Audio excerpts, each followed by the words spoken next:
All right. Welcome to UkeTV episode number 6. This is a Between the Strings conversation with the great Aaron Keim of Beansprout Ukulele. Welcome, Aaron. Thanks, Mike. Happy to be joining you today. It's fun to see your little studio there. I've never seen the inside, so it's looking good. I'd hang out in there. Yeah, there's a Beansprout back there. Yeah. Actually, and I misspoke. It's actually not even Beansprout Ukulele. It's Beansprout Instruments. Is that correct? Or Yeah. Beansprout? Yeah, because it's not you do more than ukulele. You Yeah. do some banjo Yeah. work as well and Yep. guitars. I do banjos and I've made a handful of tenor guitars and done this or that. So yeah, it's like a lot of the things we do. It's not really just one thing. It's kind of whatever I need to be useful at. So um, yeah. Yeah, well, I mean, obviously, most of us watching this or doing ukulele know you for your amazing ukulele. So that's, of course, why I just said Beansprout ukulele. But, Right. um, you know, taking a step back from that, you're not just a luthier. You're actually an artist as well. Talk a little bit about what you play or what your background is in playing music. Yeah, so I went to school for music ed and I trained to be a band teacher, band and orchestra teacher. So my main instrument was the French horn in college. So I did the whole thing. I played in symphonies and chamber music and did all that stuff. And partway through that education, I left for a summer to go build trail at the Boy Scout Ranch in New Mexico. Oh wow, So at the Boy Scout Ranch in New Mexico, it's like the size of a normal county. It's like a huge ranch, and there's wow. campgrounds and campsites and staff who live all over it. And as we would travel around, a lot of the staff played music. So you Interesting. would like hike all day or to do something, and then you'd end up at this place and you'd like go rock climbing or whatever, work on a service project. And then at night, people would just get instruments out and play. So they were all playing, like guitars and mandolins and banjos and stuff like that. And I was just like a wind instrument type person. But I just really loved that culture of just like hanging out and playing. And but I was like, what? I'm not gonna like bring my French horn on a backpacking trip, right? uh, so that fall when I got back to school, I took the class uh, for music teachers to learn how to play the cello and the bass. And Oh you do cool. that with like all the different instruments. You have to be better than a fifth grader at everything, right? Makes Even sense. if it's not your main thing. So I was walking down the hall holding a string bass, like on my way to class, and these younger kids saw me and they're like, "Hey, are you a bass player?" And I'm like, "Well, not really. I'm just taking the class." And they're like, "You should come jam with us." And I was like, "I only know like 6 notes." And they're like, "That's fine. That's all we need. You should come jam with us." And so I met these folks, and they played guitar and banjo and accordion and fiddle and all that. And so I just started playing music with them, and we made a band and we did a couple CDs and we played locally a bunch for a few years. Um, and then like my orchestra teacher, since I was in the orchestra playing the horn, she just let me use a bass. Like so, I just like had a bass to play. And that's when I started playing, kind of Americana, old time string band music, bluegrass, all that stuff. Um, so it was my job to play the French horn and teach, but then also I was doing this thing with the bass on the side, and it was just kind of for fun, but also was a thing I really cared about. So we left college after that to go to Colorado, and Nicole got her first teaching job, and I was going to graduate school. And I went to graduate Mm. school for music history. And so I was learning and studying like old string band music stuff. But again, like I showed up at a new place and I'm walking down the hall with a bass, and suddenly people are like, "Oh my gosh, there's a new bass player," because like everybody needs that, right? And then like Yeah. I got a job at like the folk music store in town. It's called HB Wood Songs. It's kind of like a famous Okay. Colorado institution of acoustic music. So like I get a job at that place, and so you sell strings then to like every musician in town, right? So to them, I'm a guy with a bass. So it's like really quick after we moved to Colorado, I just like never played the horn ever again. Um, Wow. and I was just playing, so I was playing bass, and I had obviously some catch up to do, right? But in general, the kinds of music I like to play or liked to play, on the surface are pretty simple music.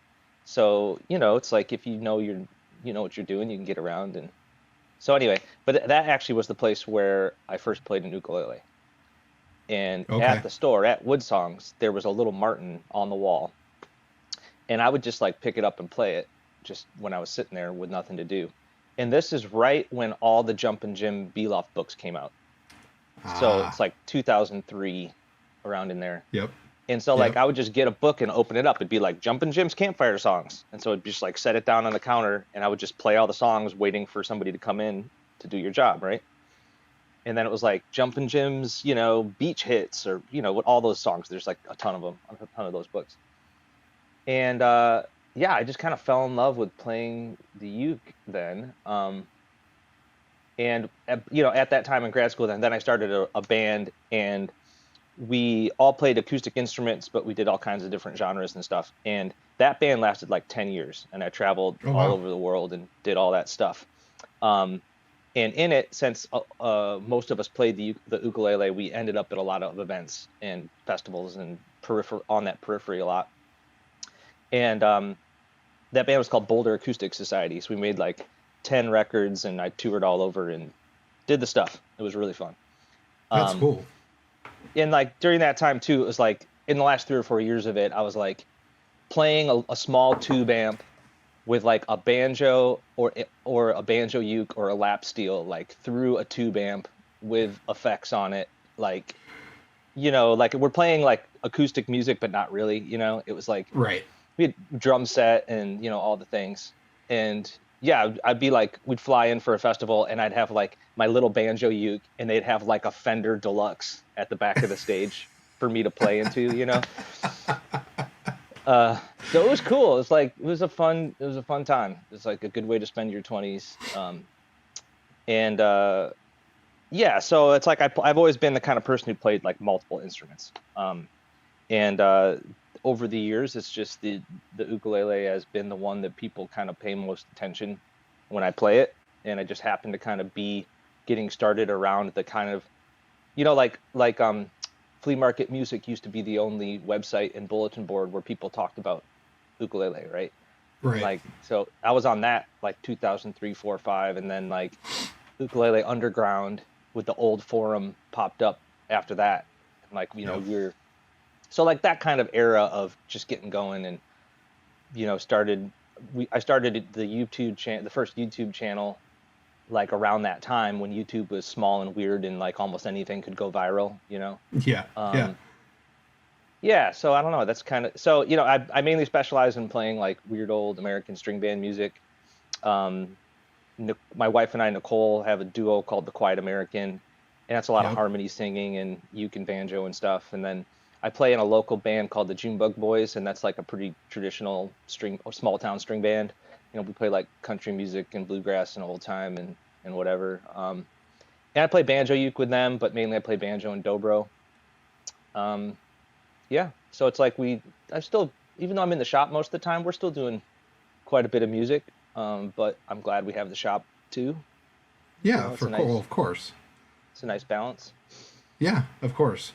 I mean, from a financial side too. The the folk type music and ukulele and things aren't. It's not rock and roll. Uh, you know, so it's a good balance of that too. Um, Well, yeah, but it's not rock and roll, but like that's okay. It's not rock and roll. It's like exactly. because of the internet and the way things work now. Like Nicole and I make our living off of like 1,000 people in the world. Oh, really? And like You I mean like really from like a from your youth customer base or your music base? just all of it. All of Like it. Got it. Got it. yeah, just like our whole weird world of making stuff and making art and music and whatever, like pretty much like 1,000 people pay for our entire lives. That's And none of that's that actually is pretty like amazing to think about. yeah, it's really strange. It's like, and sometimes it's just like, oh yeah, we're having a sale on cutting boards and we sell 20 cutting boards in a weekend, and it pays the car repair bill or whatever. Or you put out a new book and we get 100 orders. We don't have to sell a million of anything. Like if I make a stock instrument, I only have to find one person to buy it, right? Like it works out for us. We get to keep doing it while other folks, especially during COVID, don't get to keep doing art. Yep. Yep. And I think the reason that worked out for us is because we didn't just need the gig money, because obviously like 18 months or 2 years of gigs just like got straight canceled when COVID happened. So having the wood shop and the art studio and other interests, you know, it really saved us. Absolutely. Yeah. No. I mean, I didn't even think about the code effect on that. Um, and I mean, I guess let's talk about that for a second. I'm curious. I know that a lot of the stores, ukulele site, and Mims, all the all those ukulele store and everybody, Sean's place. There was a big uptick during COVID of sales of instruments. How was that for you? Did your backlog get big, or your demand for orders get bigger through Um, COVID? yeah, well, it's interesting. I think this is a cultural effect that kind of goes across the board right now.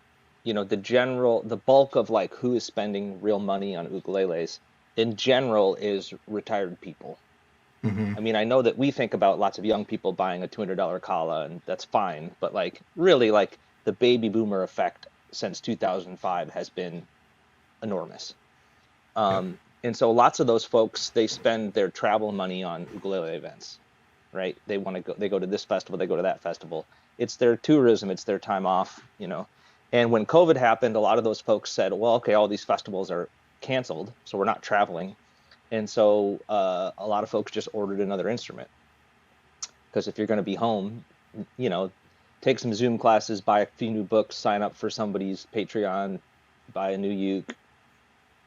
So our backlog has stayed the same, but I started making probably almost double as much stuff Oh wow. because we weren't traveling at all. Right. And also for me, it was just like a great coping mechanism for like, oh, things are unstable, but what's not stable is, I can just go out and work in the shop. Yep. Um, Yep. so for us, our backlog has been 9 to 12 months since forever. Um, but I started making quite a bit more in COVID. And it's same for our books and CDs and stuff. Like lots of folks bought books, and the digital books have always been really popular. Folks just put it on their iPad, and you know, it's a pretty easy impulse buy. Um, and again, since we're our own publishing company, basically, like we don't need to sell 100,000 copies of anything. For Right. us, if we sell 10 books in a week, that's a trip to the grocery store. So it's like, Yep. it just is fine. It just keeps working out. Um, Yep. but yeah, COVID No. changed a lot. I mean, obviously we had a full year of touring and festivals that just got canceled, and then most of those things didn't reschedule for the second year. And actually, a lot of those people have chosen to retire or just stop doing things. There's Yeah. been a big kind of switch over of folks handing things off to people of my age. Um, and so there's just a lot going on right now as baby boomers decide what to do about this. And I think my generation of ukulele people probably won't have the same kind of retirement as those folks did. So I think our scene is going to change over the next 10 or 15 years as we figure out how to do festivals and how to do education and how to do music and how to do craft. And it won't look quite the same because yeah, I don't think the average person who's 40 right now will have the retirement that their parents had. I agree. Yeah. Sorry, No, that got it's deep. it's no, I think Got it's great. off It's topic. that's the whole goal of UkeTV is to have a conversation about all things ukulele, and it is the industry is gonna see a change. So I think it's good stuff. Yeah. Um, so let's take a step back to we're talking about your shop and talking about your uke building or your instrument building because you do more than just straight up ukes. How'd you get started building instruments? Well, actually, there's a specific weekend where everything changed for me. And it was, I think, 2006. My band got invited to play at an event in Nova Scotia. Hmm. And so they've had this event multiple times. It's called the Nova Scotia Ukulele Ceilidh, and ceilidh is like a word for a music party. It's Mm-hmm. like an Irish word. Anyway, my band was like, "Yeah, we'd love to come." And so we like literally got in a van and drove from Colorado to Nova Scotia Oh and my God. did this event. And then we did a few other Northeast states after that. But at that event, I met Marianne Brogan, who lives in Portland and runs lots of Northwest music events. And I met James Hill, who was still in college. And I met Heidi and Rob Litke. And the reason that all this matters is that Heidi and Rob later became the people that ran my first lutherie business. And Marianne is the first person who started to hire me to teach ukulele at things. And James is important because he's James, right? So Of it's like course. been a long-term collaboration with him. Uh, so I met all those people in the same weekend. And even if I was smart enough for all those things to be relationships that I nourished. So when I got back to Colorado, Heidi and Rob were talking to me one time, and they were saying they love banjo ukes too, and I was like, yeah, but I can't afford any of those old nice ones. I've been thinking about figuring out how to build my own. And Heidi and Rob are kind of like serial entrepreneurs. They're kind of just like always starting up little businesses and getting them going. And they were like, yeah, we should build banjo ukes. Do you know how to run a business? And I'm like, not really. They were like, we do. And they're like, you figure out how to build a banjo uke, and we'll figure out how to, and we know how to run the business, so let's go from that. And so that's what started Beansprout. I think that would have been 2008 or so. And I didn't have woodworking training. Um, I actually, I grew up like doing Boy Scouts and all that, so I understood tools and handwork a little bit, but I didn't know how to sharpen a chisel, and I didn't know what a bandsaw was, and so I'm not really sure how I made it through those first 3 or 4 years, except that I just went looking and asked a lot of questions and bothered people and was on the internet all the time. And when I would tour, I would go to people's shops and bother them and try to learn what I could. So we started Beansprout, and we just made banjo ukes. So Right. I think that business, while we were still in Colorado, we sold 100 instruments or so. And I started to dabble in making regular ukuleles at the time as well. Um, and then eventually Heidi and Rob were ready to be out of it. She wanted to go study more Lutheran, so she was going to go to school to do that, and she wanted to start her own line. And that was right around the time that I met Gordon and Char from Mya-Moe. Yep. So Gordon and Char lived up here in the Columbia River Gorge, and they were always at ukulele events. And so we got to be friends with them, and they were the kind of people that when my band would tour in the Northwest, we would just go stay at their house. Oh, And nice. so because they had a big place and they loved to host musicians. And so I would get up with them in the early morning and go work in the shop and learn from them. And then that collaboration just kind of kept going. And then they kind of decided, they're like, well, hey, how about you make up batches of parts here at the shop, and then you take them back to Colorado, and you can start making some simple Mya-Moes while you're in Colorado. So then I was making my own banjo ukes, but I was making the simplified Mya-Moe ones. At the time, they were called, first we called them Black Stripe series, and then then they were just the Tradition series. It was like the simplest instruments Mya-Moe made. Yep. So I was making those in my own shop in Colorado and then mailing them back to Gordon and Char when they were done. And that went on for a couple of years, but obviously like that long distance partnership is just too difficult to do. It's just a ton of work. And but that was around the time Nicole was kind of getting burned out teaching music in the public schools, and we were thinking about having a kid, and I was kind of done living in a van with other dudes all the time. And Boulder Acoustic Society was like an epic way to spend my 20s, but it also was just like heartbreaking because it just didn't go anywhere. It's like Yeah. a lot of music things. They happen as long as you keep putting everything you got into them.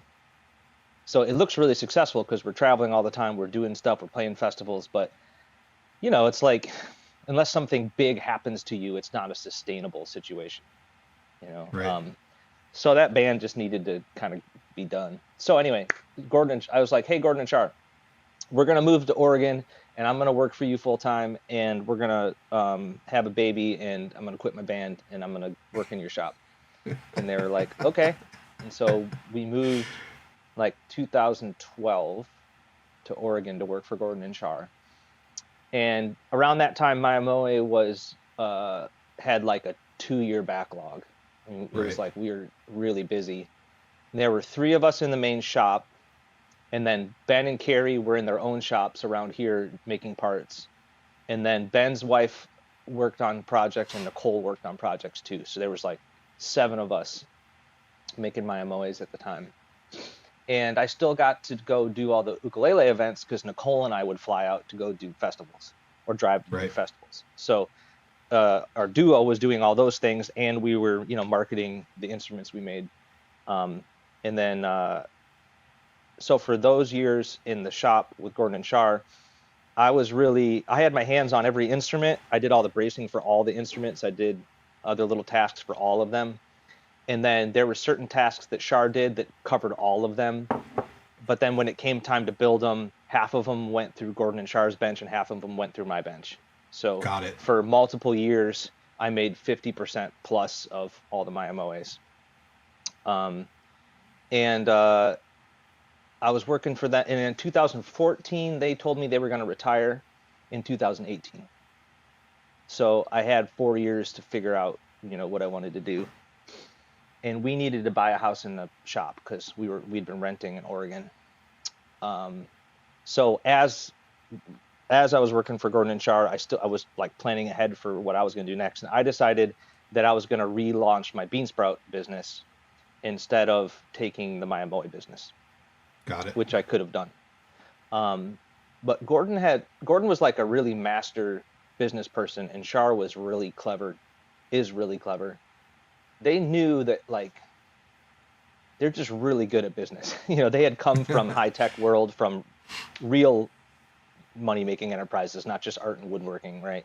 Um, Yep. and so one of the reasons we were successful is in like 2009 or 10, you could go on the Mya-Moe website and you could just fill out a form with your mouse and everything you wanted and click pay and just order an instrument just through a web portal that Char designed.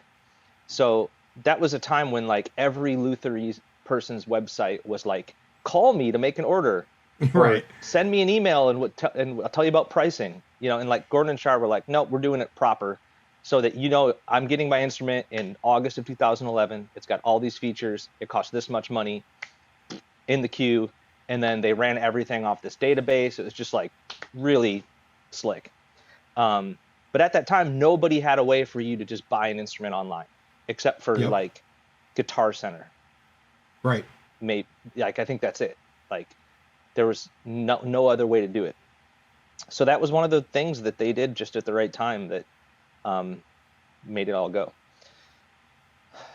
So I'm still going. I'm still talking. Do you have any Nope. questions? Or I'm No, still this is great. yeah. Nope, you actually have answered a couple of the questions I was going to ask, and you're doing great. So no, yeah, I'd love to hear sort of that, that 2014 to 18 as you were trying to figure this out and kind of where you were going to head and Yeah. um, you know uh, going your Beansprout way instead of the Mya-Moe way. I mean, yeah, keep going, man. This is good. Yeah. I guess I mean the things I got from Mya-Moe that were good are running to a schedule, um, exceeding all expectations with the customer, like going out of your way to make everyone happy all the time, doing your best possible work, running a business properly, inventory, ordering, relationships with suppliers, just like a lot of stuff that I had no idea about. Sure. But then I got an epic amount of woodworking practice because I watched Gordon and Char do all those parts of the business, but I didn't have to do them. I just went to the shop and I had a task list for the day. I had 14 things to do and I did them all in a row and then I was done for the day. And um, I got good practice because I wasn't doing every single possible thing. There's a million things to do to make an instrument. I just had a certain segment of ones to make. And so I got Sure. good at achieving that through practice. I mean, like when it comes to bracing and carving a top, for instance, I braced and carved all the Mya-Moe tops starting at like number 600. I think we made like 2,500 instruments. So, and then you add the ones I've made since then. I've braced and carved like 3,000 ukulele tops, Wow, that's and that's crazy. just like irreplaceable. There's no replacement for that. Like you can write books about it, you can have a YouTube video about it, you can do whatever, but like just putting it in your hands and doing the labor and hearing the sound, and then watching how it sounds when you string it up, and then now I get to see those instruments 8, 10 years later, like watch, it's like that is Totally. like an irreplaceable thing. And so in a way, I like leapfrogged really fast in lutherie because of this epic everyday practice. But the thing I needed to come up with at around 2014 to make up for that is that I learned all those tasks in the shop from Gordon. But as far as like general woodworking work, I didn't get like a general knowledge. I learned this specific thing, do this specific place at this tool with this situation. Um, I was missing a general woodworking education just because I didn't come up with it. So starting in 2014, I got like obsessed with hand tool woodworking and its traditions, and then like old woodworking machines and restoring old machines and mid-century American design, and like it's just kind of like the old time American wood shop stuff. That's Hmm. when I started to get interested in that stuff, and so that was like my homework in my after school time, was like getting into that stuff, which is what set me up to do our own thing later. So once we had our own place and started to make our own shop, I could fill it with the tools and wood and machines that I wanted and get practicing on other things. So at the Mya-Moe shop, like we would have like 4 drill presses in a row, and each drill press only did one thing. And you were like, you weren't allowed to change the depth or the drill bit or the speed or on any of them. Like they were set up that way on purpose. Like a And that production makes line. perfect sense if all you're doing is just making these things. It's like true production style. It's like Toyota model shop, Yep. like Yep. totally get all that stuff. It was an epic education in that way.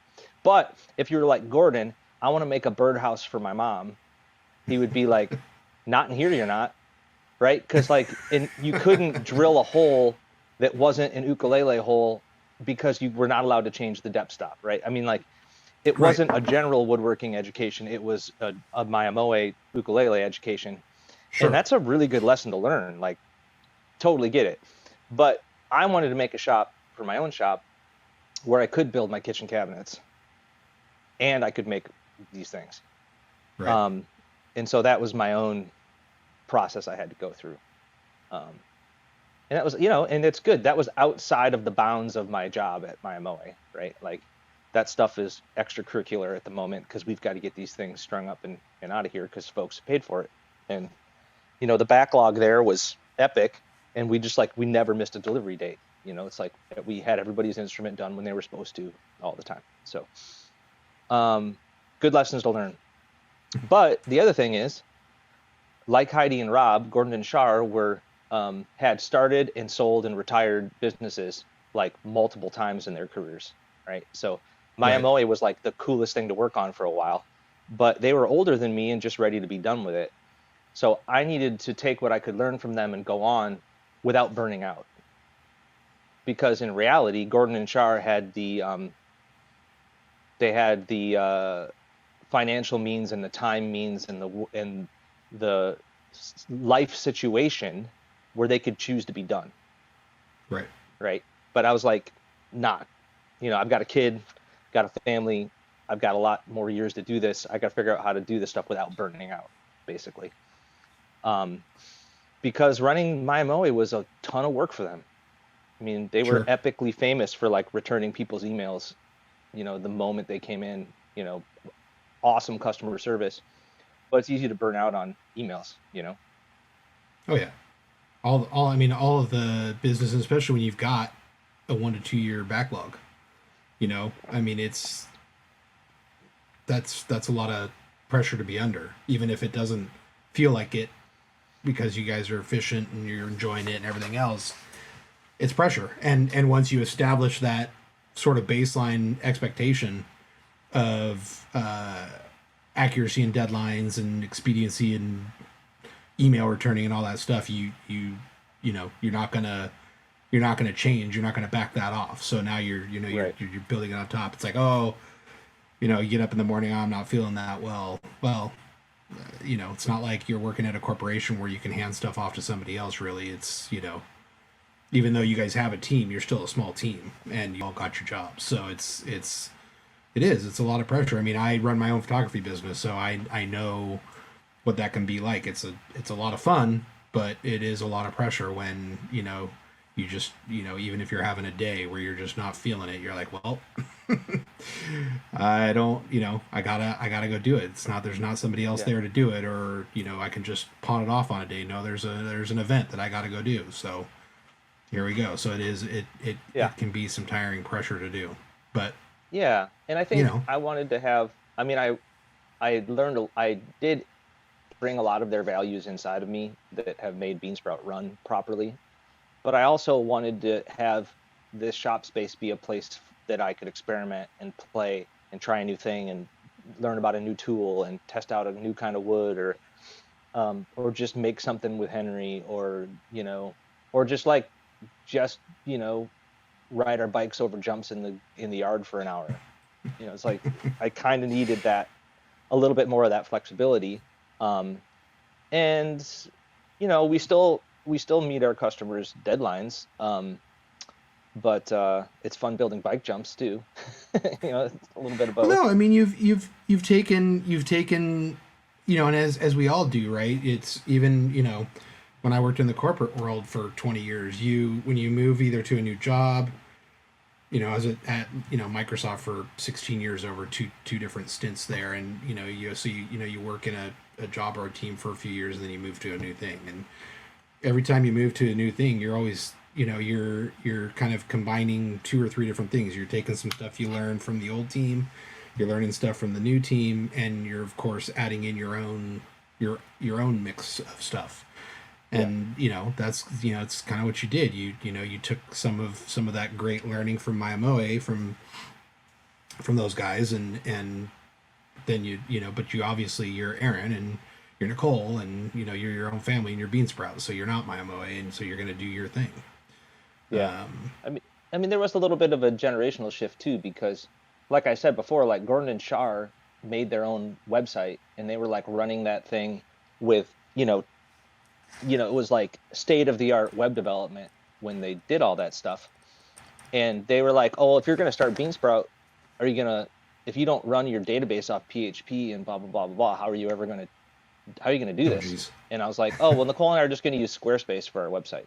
And they're like, "You can't do that. You have to but it's not going to work." And I was like, "Oh, well, actually, we can get Google Docs just on our phones." So Nicole and I have just been doing our database on Sheets on our phone.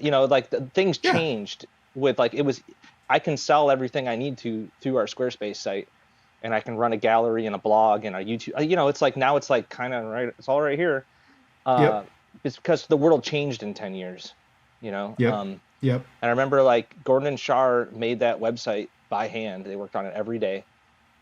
Um, but like if you look it on your phone, it's like it doesn't look like a phone website, right? Because Right. it's Right. it's Because it's older not than that. optimized for the phone. Yep. Right. And it was like, oh, actually, like, I don't need to code a special way to show photos. I can just embed my Instagram feed right here on just if I just click this box on Squarespace, it just puts my Instagram feed in. Yep. Yep. Perfect. So it's like, things changed. So their Yep. their training created a thing that was unrepeatable to me. Um, and I brought a thing to that they didn't have. Like I was a musician who was out touring all the time and marketing and playing the instruments on stage and meeting other musicians and working hard in the shop. Um, but when I needed to start my own business, I couldn't try to be them. Like I wasn't gonna go learn how to code. I just wasn't. No. No. I Uh, mean, and that's the thing. You use the tools that make the most sense for what you need to get done, or what yeah, you fill in the gaps with whatever you need to fill in, right? So if you're not yeah, a big techie coding programmer person, partially what they did, they kind of had to, because at the time there weren't Squarespaces and things like that to be able to do e-commerce and do it well. I mean, there was e-commerce for the actual transaction, but there wasn't great visual based websites that it wasn't easy to do. So they kind of Right. had to. Plus, they also came from that background, so it was kind of their thing, right? And that's not necessarily your thing to spend your time on. So let's and if technology's made it easier, why not take advantage of the technology that's made it easier? So Yeah.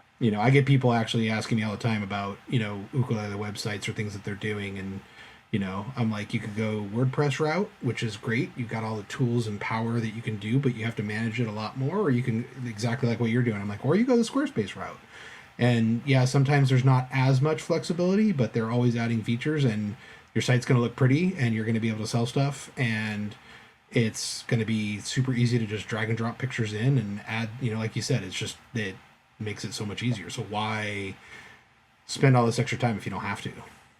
Well, and I would argue too that like if you are 21 years old right now and starting a new business, I think your website is your 81st worry, not your first worry. Where 15 years ago it was like if you don't have a website, you don't exist. And now Yep. it's like there's famous people on social media all the time where you're like, oh, that guy's really interesting. I want to learn about him. And you go and like they don't even have a website. Like Right. it just like literally doesn't exist. It's like they have a No. link tree. So because like Yep. if you've got your Patreon and your Instagram and your YouTube and this and that, and then like your merch store that's run by some other company, it's like why make a website? Right. The world has moved on to the point where like that's not even your first concern.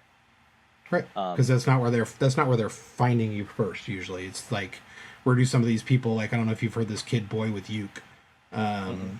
who started out. He plays ukulele, plays a Luna, but he wears this like digital mask that has like Oh, okay. two eyes, and he's usually in a hoodie and whatever else. But this kid started on TikTok making these videos, and it just like went wickedly viral. And Yeah. he's doing tours. He's actually got a an artist, a label deal, and all this. He started out on TikTok, and now he does have a website. But like where he started out was just making these TikTok videos kind of for fun, and then that caught on. So then he's like doing YouTube and Instagram and whatever else, and now he has a website. I think because he's got support for it. But Yeah. I don't think that's the website's probably you know not the bulk of his traffic. Um, Yeah.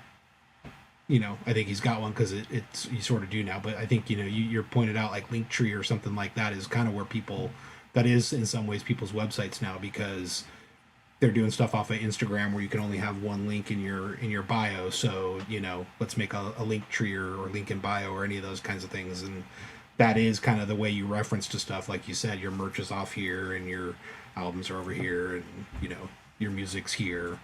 Your Yeah. lessons are over in Patreon or whatever it is. Yeah, no, it's a very different world as Yeah. an And artist or a luthier or anything. It's just different. yeah, and it's kind of interesting too because on all those platforms you just mentioned, it's like you could see other people as your competitors. But like a lot of the people who are doing really great on those platforms, their full-time job is doing that platform, Hmm. right? So like if you're really good on Instagram or TikTok or YouTube, sometimes that's because your job is a video creator and your subject matter happens to be lutherie or your subject matter happens to be banjo. But like they're spending all of their time, equipment, and money all day long making these videos. And the woodworking time is not the point, right? It's Right, the right. content creation. It's like when you go to Craig Cheese studio and you realize how much time and money goes into an actual photography and video studio. And it's like, oh, okay, yeah, no wonder my YouTube videos don't look this good. That's a $25,000 camera over there or whatever. Yep. Um, so it's like, so I just you got to make those decisions. We're making these things all day, and then the social media content stuff just is a little blip on the edge of that. Um, because if I were to actually try to compete with some of these people, I wouldn't make anything. I'd spend all day editing video, right? And Yep. editing video makes my soul hurt, so I choose to not do it. Yeah, I hear you on that. That's why I've kept these kind of pretty simple too. Like the goal is to get the conversations out, but I do them, try to do them as quickly and as efficiently as possible. Yeah. So going back to kind of when you transition into Beansprout, let's talk about your ukes. I think a couple of things that are always interesting to me and hearing more detail. And you and I have talked a little bit about some of this, but for those that know about your stuff, they'll know a little bit. I'd love to have you talk a little bit about the woods that you use and where you tend to source your stuff, and kind of how you go about that, because I think it's something that's become more and more prevalent, as you see even across now you start to see even some of the bigger names talking about reclaimed or whatever. But I think you truly seek out wood in all sorts of different places. Even we could talk about my tenor back there and the funny story of Tacoma. But talk a little bit about how you go about your wood sourcing, and why you choose to kind of stick into that realm. Yeah. Well, like the foundation of it first is like at Mya-Moe, we used all the traditional lutherie woods from guitar building, and we used the traditional ukulele woods. But then Gordon and Char did dig in and to source woods from the Pacific Northwest. Um, so you could still get like ebony and rosewood and all that stuff on our instruments, but especially with me pushing them, we really worked hard to facilitate using woods like myrtle and Porterford cedar, things that were from closer to us. Um, and that was cool that they let me do that a little bit, but they were into it too. And then when I wanted to start Beansprout, I was like, well, what's going to make me different is I'm going to only use North American woods. I'm going to use as many local woods as I can, and the only time I'm going to use a tropical wood is if I salvage it from some weird salvage source. Because I don't want to buy woods from India, Africa, and Asia, because like that supply chain is kind of like a blood diamonds kind of supply chain. It's just like bad for forestry, it's bad for communities, it's bad for the health of the world. And I don't need to, and also there's like nine middlemen before that rosewood ever gets to you. So I was like, I'm not Right. doing that. I live surrounded by forests with cool wood suppliers all around me. And so I was like, I'm going to double down on that. So especially right when I left and started Beansprout again, I like really insisted, and I said no to a lot of customers and to a lot of stuff. So yeah, I just kind of got known for using mainly woods from the Northwest, mainly from people I know, or wood that I salvaged myself or harvested myself. And within that, it doesn't mean I'm limited. At first, people thought that that would mean I'm limiting my species, but in reality, I'm really opening it up, because traditional lutherie says that the fretboard has to be ebony or rosewood, and that's it. So it's like once I said no, it doesn't. That meant that like I could find a board and be like, oh, this is really stiff. Oh, it's really resonant. It's got kind of a good oily feel. Oh, this wood will be good for a fretboard because it has all the characteristics of a good fretboard. It just doesn't happen to look black, right? Right. Right. Um, so then I was just using my own experience and my own senses to know, oh, this will make good tops, or this will be good for necks, or this will be good for backs and sides. And I think that's probably what saved us, because people came looking for me then because of that. And people wanted that experience, and they wanted it to be outside of the norms of traditional lutherie. And there's customers from all over the world, but there's a lot of folks from the West Coast that order from Mm-hmm. us, and they write and they're like, "Oh yeah, we used to always vacation down in Pistol River, and I heard that you got that Porterford cedar from Pistol River, and man, I loved that place. We used to go play in the woods." It's like people have these sense memories of the region I live in, and they it connects them to the little piece of wood I used for their top or whatever. So yeah, and it's become a thing that I insisted on at first, and it became part of our identity, and now it just finds me.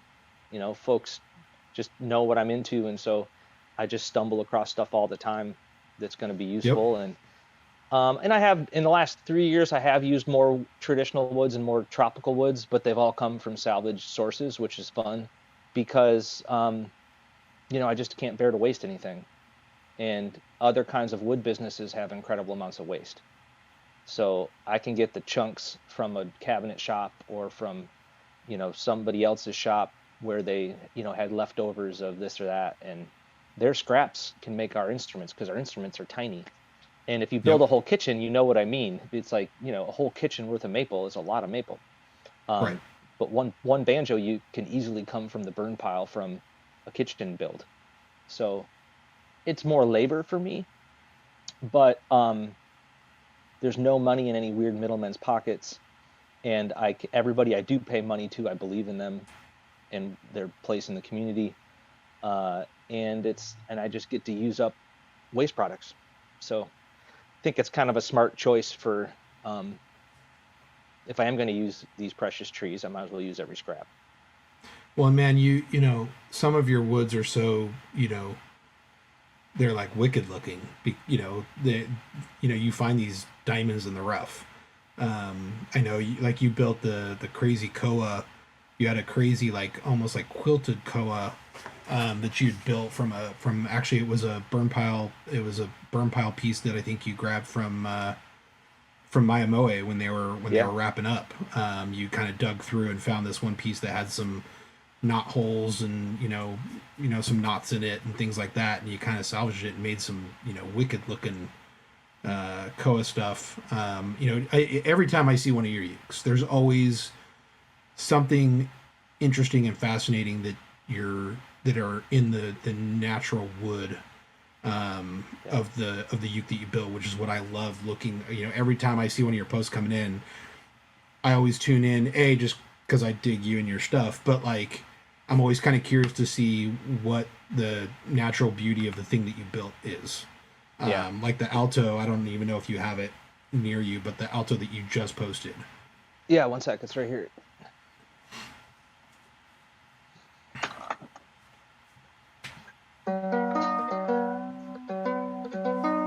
Strings are stretching. Yeah. Yeah, it's a little So low. the thing that I love about this Alto is go up the fretboard to the headstock.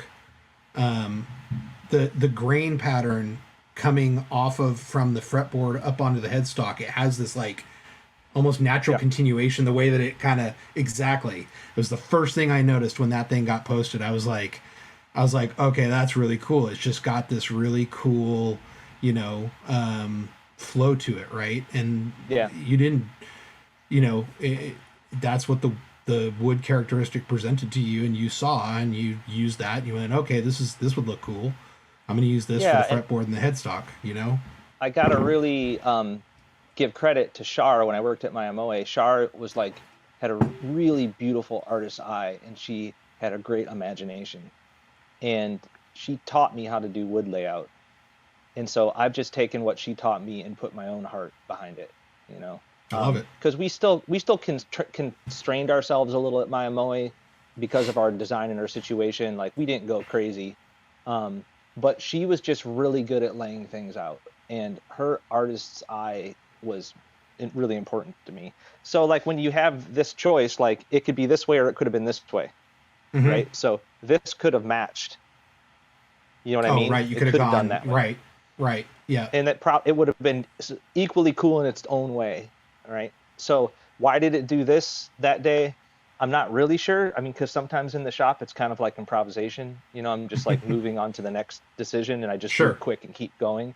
But Sure. underneath that improvisation is like, 3,000 instruments of experience that's Right. telling me the right thing. There's just a Right. lot, and I feel Char's ghost on my shoulder all the time when I lay these things out, because she was just really good at it. But also like this thing where it's got that little arch, right? The back also is an asymmetrical back. Yep. And so it's some of those things, they don't match, but they rhyme. It's like there's a few little things like that on the same instrument, which is just kind of fun for me. And that's what I And love about your I guess I'll call it aesthetic. You're not necessarily doing, you know,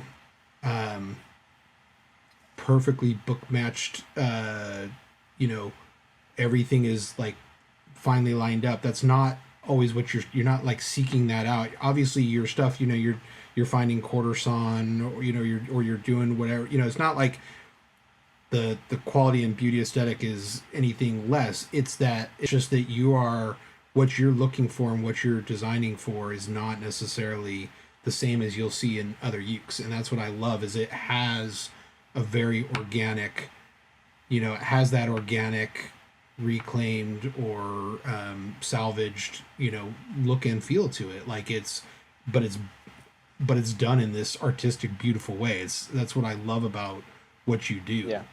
And I Well, think the one of the hard part things is too. like, Oh, go ahead. Yeah. oh, well, like you could say to somebody like, oh, he makes banjos from reclaimed wood, and then what they might think of is like the guy on YouTube who just cuts pallets apart and like epoxies them together Right. and makes something. Right. And there's like nothing wrong with that. Like I do cut pallets apart sometimes. That's fine. But like I am salvaging a lot of these woods from weird places, and sometimes it shows the evidence of that salvage. But it is not like a weekend DIY YouTube project where you blowtorch it and slap some finish on it, and then it's like, hey, check it out, he made a bar from pallets. Like Right. it's like you could tell people what I do, and it's not quite that, right? Like there's something else going on with it, and um, it is living in normal Lutheran traditions. It is living in an aesthetic, careful aesthetic sense, but it's not too careful. Yep. Like things are weird or don't quite align the way you expect, or they're a little bit asymmetrical on purpose, or there's a little weird swoop in it. It's just like a little bit more whimsical or something. Um, and that's not to everybody's taste, obviously. I mean, Sure. that's not our tradition of guitar building in America doesn't is not normally very whimsical. you know, No. so yeah, so it's okay, but I don't have to everybody doesn't have to like it. Just a certain number of people need to like it every year. So, Yep. No, it's an art, right? And every time I'm on doing one of these episodes, we always end up coming back into the conversation about art and art. Certain art appeals to certain people, and some others doesn't. The key is that it appeals to enough people to let you continue doing what you want to do. yeah. And that's the key. And I think the other thing that I was going to talk about or ask you about, and then I want to get into the final conversation, which is the big project you're working on, which is amazing stuff, and I'm very fortunate that I got to be witness to part of it.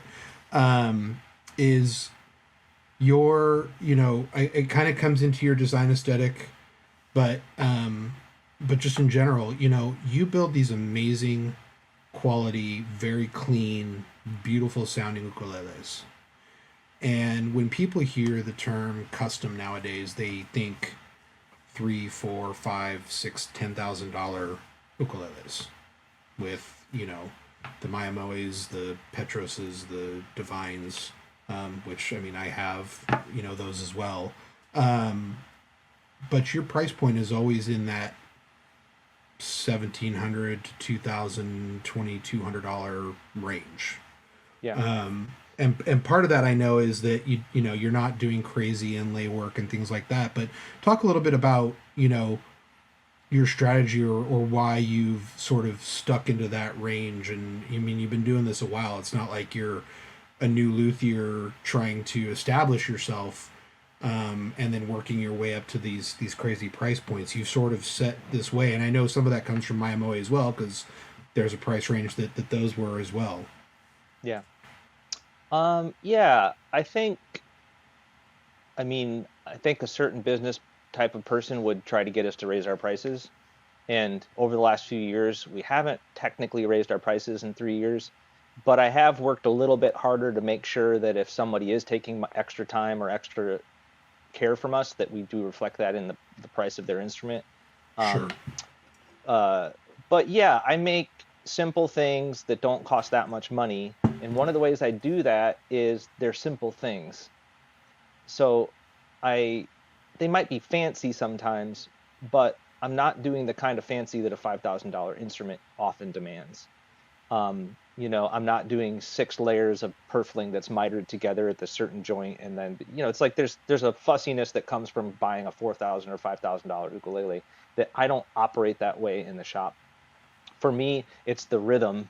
It's like the more musician talk. It's like the rhythm of moving through the projects and having all those projects rhyme with each other and having the harmony of all these things working together over time. And, that's what matters more to me. So making more instruments and having to be a little less money is just what suits my pace in the shop. Um, and also like, I don't, I mean, a lot of times when people are like, I want a custom uke, and then they call me and they have like 92 hostage demands of me to make this instrument. And then I kind of have to explain to them like, oh, well, I don't make custom instruments in the way that you're going to design it all for me. Like Right. if somebody wants to order something from me and they're like, oh, I really want to have a spruce and mahogany tenor, and I really love how you did the fretboard on this one that you already did. Like to me, that's the input I want, right? Right. Like, or and oh, hey, by the way, my hand is a certain shape, so can we just shape the neck a little bit like that? And I'll be like, oh yeah, cool. So like that number of demands, like spruce and mahogany. I love the fretboard on 640, and I need a C-shaped neck. Then of course they want low G and a pickup. Those things are fine. They're Sure. little Sure. boxes Sure. to Sure. check. And so then I just do what I do that fits that need. But when somebody comes to me and they're like, oh yeah, have you ever thought about putting a 17.5-inch scale on a concert instead of a 15 scale on a concert? And then you'd have to move the bridge over here. And then what could we do it 5 Oh strings boy. instead of 4? And then I really think what we ought to do is have you ever worked with Purple Heartwood? And then can we use Rogers tuners instead of Goto tuners? And oh, actually, I have my own custom string set that my friend designed for me. And oh yeah, can you not use your finish but do French polish instead? And then oh, but I can't use that case. Can we use this case? Like that may sound absurd to you, but there's a certain customer base that's what they do, right? Right. Like they imagine their own thing and then they go find someone to make it for them. And those people are out there, go do it. There will be builders who do that for you. So if you're going to do that and we're going to come up with a new design, that's like, instead of being 20 hours of work, that's like 100 hours of work. So that's why And that that's where instrument the would price cost ends up going. Yep. $10,000. Yeah. Exactly. So that's just not my personality and I don't care to do it. But this is from a place of luxury. I can say no because I have 9 months of people waiting for me to do what I do. And if I didn't have those 9 months, I might be hustling like that, right? I might say yes to those ideas. At the moment, I don't have to. And, customers have a lot of input with their instruments when they order one from me. But in general, I kind of can do it how I want to do it. And because if they're sitting at my table, they already know what's on the menu. Yep. So I probably should raise the prices though.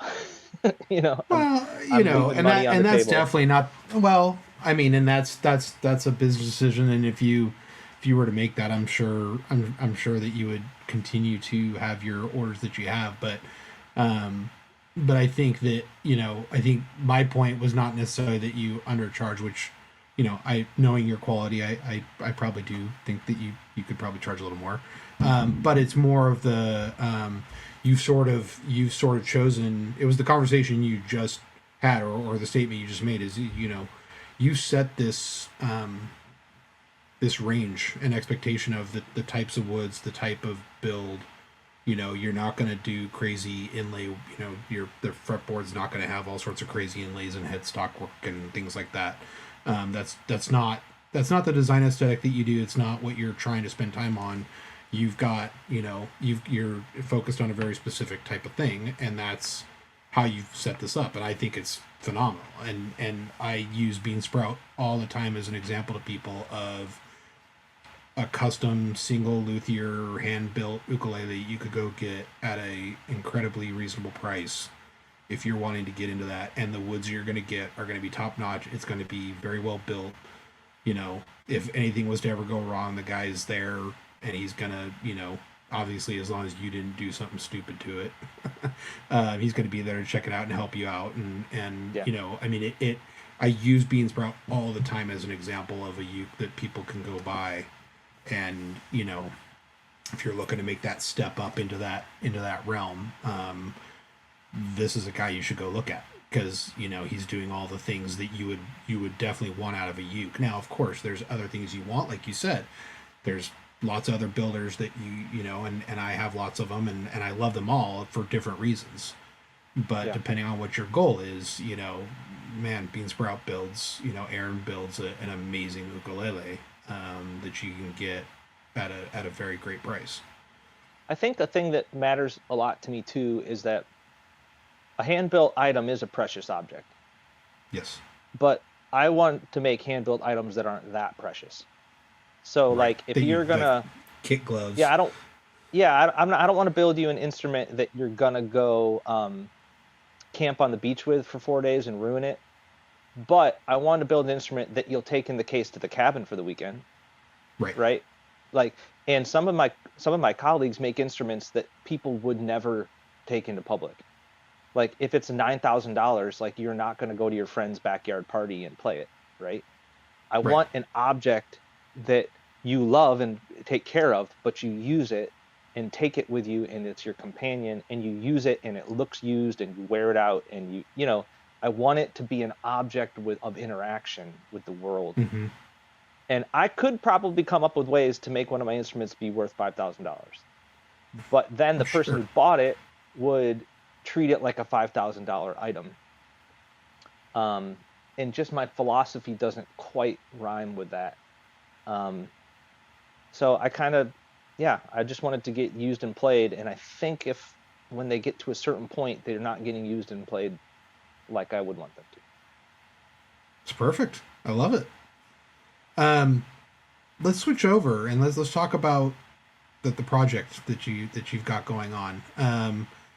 We talked all the way at the beginning. You come from a music education background, um, and let's tie that in. You started this Kingdom era ukulele project, and you know going back to the original three builders and looking at how they built these ukes, and I'm going to sort of tee it up off of that in a little bit more about your background into this, what led to this project, the funding you got, and kind of how you've gone about it, and then we'll talk about the uke that you've actually built. So kind of Yeah, start back from a little bit of the beginning and kind of go from there. I think part of my interest in this stuff stems from my interest in music history. A lot of people who've studied music with me or seen me play over the years know that like a song isn't just a song; it springs from a person in a place and a culture and a time. And so when I teach people a song, I also like to talk about all those things because that informs your knowledge of the thing and it makes you understand it better. So my whole musical career has been that, where like I teach this old music and I talk about who made it and when and why and how. And that's then got transferred over in as I started to learn woodworking, to learn about the history and culture of that. Like, well, why are the chisels made this way, and why do we hold them that way, and what's the history of this, and why that style of chisel, and what about that handsaw, and like, I like old stuff and old objects, and kind of learning that. And so I've been interested in, the history of my own trade then as a woodworker. So in that, I realized that I, didn't have the normal woodworking training, and so I started to teach myself about this stuff. And along the way, that meant reading a lot of books and watching a lot of YouTube videos and studying with other woodworkers and trying out tools and trying to figure out how to make them work and restoring old pieces of equipment and tools. And so, I got kind of fascinated, interested in this, the hand tool woodworking culture that's going on right now, where there's a bit of a resurgence in people being interested in just making things with their own hands in a small kit of tools without having to wear ear protection and buy a big dust collector and all those things. Like, what can you get done with just like a little box of tools like that? And along that route, I started reading this magazine called Mortise and Tenon magazine, and it's a Hmm. hand tool woodworking thing, and it's one of those like journals that has like no advertising in it, and it's twice a year and beautiful photography, and the typesetting's amazing, and it's an artsy, nerdy woodworking journal, Right. and they wanted to be the kind of people who facilitated new research in their trade. So they put out a call for research where they would give you a grant and you would go research what you wanted to research in hand tool woodworking, and then you'd write for their magazine. So I put in a proposal to study the 1880s and 1890s ukuleles, and then produce instruments in that style with the same hand tools. And they said yes and gave me the grant. So Um, that was pretty cool. So I started to Yeah. do a lot of my own research from my armchair and from my own shop. Learning about the history of hand tool woodworking for in the 1880s and 90s, kind of globally, because these guys who made these instruments in Hawaii were Portuguese immigrants from Madeira. So already it's just like a really interesting globalization that was happening at the time. And they were Yep. trained as cabinet makers and furniture makers. And so they were trained in a European cabinet making tradition. And they went to Hawaii and were working in other people's cabinet and furniture shops while they made the instruments. So it's been some research and looking at old instruments and looking at, books and archives and whatever else to try to figure out like what were these shops like in 1890s Honolulu? What were their tools like? Where did they get their wood from? And then I got to examine a lot of these instruments in person and look for tool marks and look for evidence of how it was built and look for why they chose the pieces of wood they chose. And that's been the project. Now I've been kind of working on it for almost 2 years. I'm about to write the article. But the good thing is that it's just planted a lot of new seeds in my career. I'm just getting to look at and think about and do other things from this project that it's sprouting more things up all around me, and it's been really fun. It also kind of fills my heart and soul in a different way than just building another instrument for a customer. Sure. Um, because it just like because I've spent 2 years imagining what it feels like to be these men, and their journey of immigration and what it was like to be them at their time and place and what their shops were like and their families and Hawaii at that time and the tools and the wood, and it's just like when I'm just like talking about it and I'm just like feeling how heavy it is. Like trying to hold it all in me is too much to like just imagine all that. And they made great little musical instruments. They were great Oh yeah. craftspeople, you know. So yeah, so Mike and I met up about 4 months ago when we were in Hawaii. We went to Sean from Ukulele Friends' place, and we got to see some of his collection of instruments from that time period, from those three original Portuguese guys. And that was a heavy day. It was a really fun day. Whew. It was a heavy day. It was awesome. Um, and I got to go to the Bishop Museum and see the instruments in their collection. And I've got some other things teed up in the future that I want to go see. There's some other collectors that now have made themselves known to me. It'd be fun to visit with them. And I have some archives work I want to do in Hawaii someday.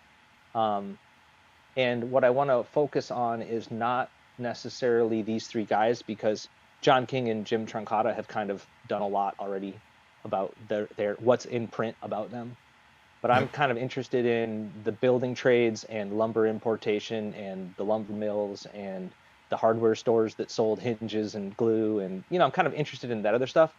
The other thing that's happened since John King did a lot of this work is a lot of Hawaiian sources are now digitized and being translated, where 25 Mm-hmm. years ago, a lot of Hawaiian language sources weren't available to a researcher. Right. So I need to find myself like a Hawaiian history PhD student who wants to work on this stuff with me. Because one of the peculiar cool things about Hawaiian history is by the 1880s and 90s, the literacy rate was incredible because they had taken the Hawaiian language and the missionaries had found a way to turn it into print. And then they had brought printing presses over really early. And so there were Hawaiian language newspapers and publications Yeah. um, way farther back than you would imagine, and there was so many of them. But most of Hawaiian history books have been taught off of the English language sources, and they had a certain bias that the current generation of researchers is interested in chipping away at. You know, Yep. um, Yep. so we only know so much about these three gentlemen because two of them didn't live very long. I'm kind of curious if we can go looking in the Hawaiian language sources and see stuff that we don't know. So No, and I think the thing, man, there's so many things we could go all day on this, and I'm sure we're going to continue to have more episodes as your journey goes along. But I think the one of the things that was fun for me, when we spent that day at Sean's place, was, I loved when Sean brought out, he did it, we did it by builder, right? So it was, Santo, okay, we're going to pull out these ones, and you guys kind of laid them out in the chronological order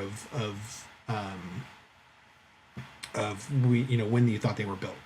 And the thing that I loved watching you do was you were picking them, you were sort of, as a builder, you were sort of like laying out. I felt like I was living these people's business decision lives almost, or woodworking lives, as I watched you handle and talk about these instruments. You pick one up, and you're kind of looking at it, and you were calling out all these different little things that you were noticing that they did with their hands and tools. Like, oh, Yeah. there's, clearly, this one, has this marking or this, characteristic in it, and it's clear that they were using this tool, and they were doing it this way, and you're kind of, getting in there and feeling the bracing, and kind of how they did these things. And then you would, you'd kind of lay them all out, and you're looking at them, and you're going, okay, clearly this is the point at which, based on these ukes, this is the point at which this builder decided, I need to, as a business, make money for my family, and we're going to go a little bit more production style. So these Yeah. design aesthetics are going to change. This type of thing is going to change, and we're going to build, instead of this many, we're going to build this many. Yeah. That was, to me, that was like, I felt like I was sitting in a document. I was sitting in a documentary, but I felt like I was just witnessing history and getting to watch this historical unveiling of these things. And like you said, Trinquata and King did an amazing job with their book. I love that book. I just don't feel like we're one of the reasons even Ukulele Mana started was because I was trying to dive in and find as much information as I could. And there's this one amazing book, and there's some great, documentaries and videos from about 10, 12 years ago. But there's so much more. And so when I found out from Sean and you that this was happening, and it was happening happened to be happening at the time I was in Oahu, and getting to witness it, and what you're trying to do is fascinating to me. I think it's so amazing, and I think it's so needed. There's plenty of us out there that are, your passion project, I think is going to be very, very well received by folks out there as that article comes out. Yeah. And actually, let's talk about, you did all that learning, and you came back, and those that follow Aaron on Instagram, you've seen his journey of building this Kingdom era uke that he built, and it's been so fun to like watch your learnings, and I giggle because even the frustrating parts or the little mistakes of this or that have come along the way, Yeah. I love that you're not just showing all the progress and good things. You're showing the challenges that you've faced in building this thing. So yeah, Yeah. talk about the Kingdom era uke, and I know it's near there somewhere. Yeah. I mean, so this is the one for the project that I've been working on. And yeah, the whole point of it was to try to use the same tools, the same materials, and the same techniques, as far as I could tell. Um, and what makes it a little difficult is that these three gentlemen, two of them died rather young, and there aren't photographs of them really. There's no photographs of the insides of their shops really. There's only like one newsreel video from 1917 of one of them when he's an old man. Like there just isn't the documentation you would think, and that kind of speaks to who they were and where they made stuff and when it happened. Mm-hmm. It just wasn't a thing that white people felt like documenting at the time, so it wasn't documented. And so the history of the ukulele is a Hawaiian story, but like a lot of Hawaiian stories, it's like a interesting global menage of weirdness. It's like three guys came from an island in the Atlantic with training in European cabinet making and building, and they came to Hawaii, and then they built instruments made of mainly local woods. That at first it was their Madeiran instrument, and then it became something else. And then once it became a identifiably Hawaiian object, it was then exported all over the world and is immediately identifiable everywhere you go. Like the whole world knows that ukulele is Hawaiian. Yep. And from this tiny island, from this tiny group of people, like huge global artistic things have happened. So yeah, it's like the weight of that is heavy on me. But to talk about its origins is not me trying to talk about it being less Hawaiian or something. You know, as we look into who these people were and what they did, it's still, I just like to look at the details and amplify that and just to celebrate the story, right? So to make the instrument, I was trying to do things really old school. So the strings are made of gut. It doesn't have modern frets, it's got bar frets. I made the little wooden pegs. It's finished with shellac and wax, which is like an old style of thing. And then, you know, everything I did on it was done with just the hand tools. I didn't use my planer or my joiner or bandsaw or anything like that. Um, and the materials I chose were as accurate as I could be to those first sets of materials. So the back and sides, fretboard and head plate and everything are made of scraps of koa veneer. And they worked in furniture shops where they made veneered furniture. Um, and, you know, these big famous Hawaiian royalty tables that are made up these little book matched inlaid sets of koa veneers. So I think that they were using just the scraps from the wood shop for the veneers. And then Sure. in Madeira, like most of Europe, the tops on instruments are softwoods. If you think about a violin or a mandolin or a guitar, it's usually got a softwood top like a spruce top. So in the first years of them building in Honolulu, they had softwood tops at first, and we've figured out that the tops they used were Douglas fir, which comes from where I live. And so there's been some pushback to me where people are like, no, it's from Hawaii. They didn't use, why would they use fir? Until you talk to someone who understands the history of old buildings in Hawaii, and they tell you that, well, like Hawaii doesn't have a lumber tree. They don't have fir, cedar, spruce. They don't have, so they imported shipload after shipload of redwood and fir to build Honolulu in the Western style.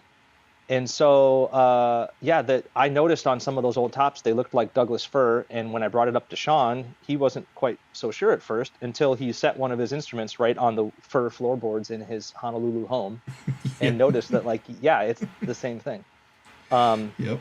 And when we were in the Bishop Museum, I went and looked at some of the big fancy tables in their collection, and I got underneath with my flashlight, and underneath the koa veneers, they're Douglas fir cores. So I mean, they were working with fir and koa. So anyway, everything on this is fir and koa, and and I had to learn how to do the certain kind of neck joint, which I'd never done before. I used a building mold that comes from that 1917 newsreel. I got the shape from a Santo instrument. You know, I made the little rope binding pieces, made the little pegs to hold the strings. You know, I just did all the stuff. Yeah. um, and it was cool, and it sounds about like what you would think it would sound like. It sounds like an old ukulele. Sounds amazing, man. I mean, I got to be in that room and listen to you play a few of those, and yeah, I get a smile on my face every time I see anything that what you've done. And how long did that take you to build? I mean, well, I saw you in February, right? Like, Yep. weren't we were there in the Yeah. second week of February or something like that? Yeah. Yeah. Um, Exactly. I think this was done by the third week in March. Yeah. Uh, and that's not to, I'm not bragging about my time. I'm No. talking about like the way a skilled craftsperson works is like you set up the project and you knock it out. And these guys Yep. were careful, skilled builders, but they were building these things nights and weekends while they built cabinets and furniture for other people. Right. You know, so Right. and hand tools are not necessarily slow. You know, if you're skillful and know how to work it and your workbench is set up right and you know how to sharpen everything, hand tools are pretty quick. So yeah, I think this was done by the end of March, pretty much. Um, and I wouldn't know quite the number of hours because I shot so much video and photos too. It just like makes it longer Sure. as well. But Sure. um, I've had a really weird experience since then. It's like we had those 2 weeks we were in Hawaii that I wasn't building, and then we got home and I got back to work on my normal orders, but I also was working on this. And then for my March, April, and May orders for my regular instruments, I keep looking at things that I do every day, and I look at it and I'm like, that's not the right shape. Or no, this isn't a tenor fretboard. That's not, no. And then like I go check, like, no, this is tenor, this is right. And then I'm like looking at the curve and I'm like, that sound hole is the wrong size. And then I like go check my little measurement, my jig, and I'm like, no, that's the right size sound hole for the tenor. I'm like, no, it's wrong. There's something. And then like a triple check it 4 times, and I'm like, and I'm just like looking at a thing I make that I've made hundreds of, and I'm like, it's it's changed my heart in a weird way where like the things I do all the time, I'm looking at them differently because I got That's so funny. obsessed with looking at this and these that my own stuff is it's my own stuff hasn't changed yet, but something changed where things that used to be normal don't look normal to me anymore. Interesting. That's going to be interesting to see as this goes along. And so the one that you built, that one there, I assume that that's yours that will stay in your sort of archives for now. But you've already sort of posted this, and it was even in your newsletter that just came out yesterday on the 11th that you are going to build another one of these, Yeah. and that one is going to be made available. Talk about that, what the plan is going forward. Yeah, Nicole talked me into the fact that I do need to keep the first instrument, and Yeah, I got to yeah, bring it you to a couple do. music camps this spring, and it just as cool as an educational piece and as a community builder, and just to talk about it and show it, and I'm gonna keep it and just bring it to stuff and show it to people, and but right after as I was making the first one, I started working on a second one, and the only difference with this one is I used Alcoa because a Mm, lot of the instruments are Alcoa, as you know. yep, yep. Um, and then because I was kind of thinking that like some people are going to want to order something like this from me. And so what I did is I used the peg head geared tuners that look like the violin pegs, right? And I used Yep. regular frets and regular strings and a couple things to make it a little more usable on the daily with somebody. So yeah, but this is pretty much the same thing. It's just the Alcoa version. Um, and yeah, I think what I'm going to do is we're going to sell this instrument in order to pay for more travel to go back to Hawaii and do more research. The only thing holding it back right now is I'm still making the case. The old instruments, they have original cases made by the builders, Right. and sometimes they're like pretty just like shipping crates, and sometimes they're like fancy jewelry boxes. So I'm working on the second case right now, but I'm waiting for the hinges and the fabric to come in the mail. Ah, got it. And I don't know, Mike, I haven't figured out how we're going to sell it. I mean, maybe we should do an auction or something, because I'm not sure exactly how we're going to do it. But I think it would be cool to, if people wanted something like this from me, it'd be cool to have a mechanism for people to order them too. I just don't know what that is yet. Um, so yeah, we're going Well, to sell definitely this one. count We've got once more research to do. once that I'll come back to that in a second. But once that process is figured out, definitely count me in for one. I definitely would love to have one of those. A, because it's built by you, but B, I now have a deep connection to it, not just for my passion in ukulele, but getting to be a small witness in the process of Yeah. what you're accomplishing. It's tremendous to the ukulele, and so yeah, I do think an auction is the right way to go for that, and we can talk about that offline. But we will definitely keep folks updated on what's going on with that. Yeah. And I think also the next thing I need to do is like from Madeira, they brought two instruments. The little one was called the machete, and the big one was called the Rajao. And the bigger one is the size of a tenor ukulele. It just has Mm-hmm. 5 strings on it instead of 4. And I think I need to build the bigger one next. Mm, So cool. and I think I want to make the 5 string Rajao and make it proper. And once I've done that, I feel like I would have the two body sizes of the original things, and then I could present that to customers and take orders if people wanted them. But I think it would just be really cool to hear. I mean, we played a couple of those Rajaos at Sean's place, Yep. but I just think it would be fun to um, make that size as well. So I have the drawings ready. I have like the design done. Maybe I have to write this article first, but I think this summer after I write the article, we might make a couple of those bigger ones and go from there. That's awesome, man. I'm gonna sort of wrap this up and tie it up with something that you said to me when we first talked last year. I think I cold called you and said, introduce myself and kind of this ukulele mana thing that I was starting to build. And one of the statements I made to you and I specifically remember this, and I reference it all the time because it sort of drove and furthered and confirmed my passion and kind of what I'm trying to do with this whole sharing the spirit of ukulele with through community growth. Is that I said, if I do what I'm trying to do right, I shouldn't be a competitor to anybody. I said, I'm trying to help all luthiers, all artists, all retailers, education, philanthropy, all that stuff. And you said, Mike, it here's, you said this is sort of my philosophy on this, and that, yes, looking at as you as a luthier, yes, all of us luthiers are technically competitors, but there's plenty of room for all of us to do what we're doing. And in your opinion, you said anybody who's out there talking about ukulele or doing something ukulele in the community is a benefit to the overall community.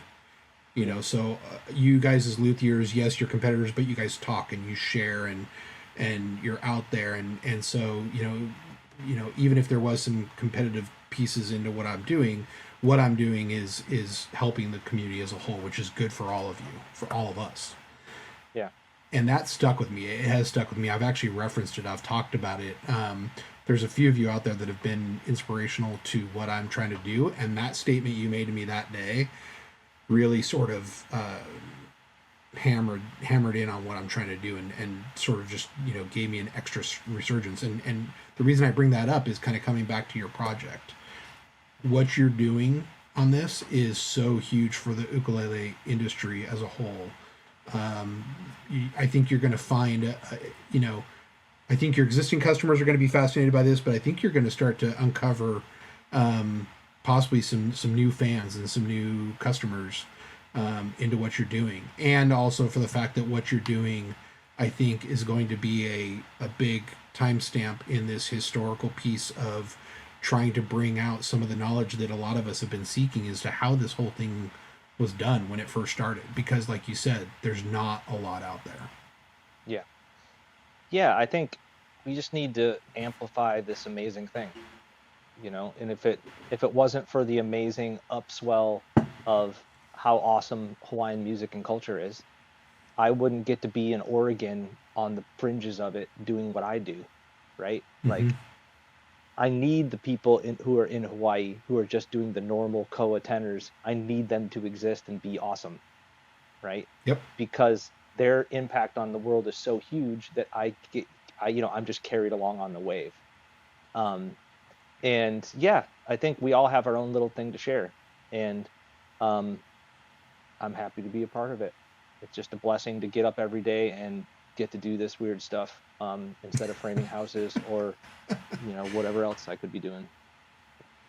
Well, man, this has been awesome, and I, we will definitely be having more conversations as you go along the way with this.